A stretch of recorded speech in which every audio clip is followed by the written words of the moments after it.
Apollo ഹോസ്പിറ്റലിന്റെ recent research report പ്രകാരം ഇന്ത്യയുടെ ആരോഗ്യ മേഖലയെ വിശേഷിപ്പിച്ചിരിക്കുന്നത് cancer capital of the world എന്നാണ്.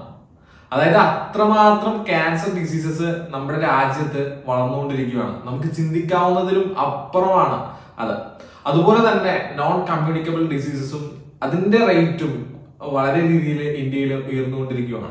മൂന്നിൽ ഒരാളെ എടുക്കുവാണെങ്കിൽ അയാൾക്ക് പ്രീ ഡയബറ്റിക്കും, മൂന്നിൽ രണ്ടുപേരെയാണ് നമ്മൾ പരിഗണിക്കുന്നതെങ്കിൽ അയാൾക്ക് പ്രീ ഹൈപ്പർ ടെൻസീവും, 10ൽ ഒരാളെ എടുത്ത് നോക്കുവാണെങ്കിൽ അയാൾക്ക് ഡിപ്രഷനുമാണ് ഇന്ത്യയിലെ ഹെൽത്ത് മേഖലയിൽ നമുക്ക് കാണാൻ വേണ്ടി കഴിയുന്നത്.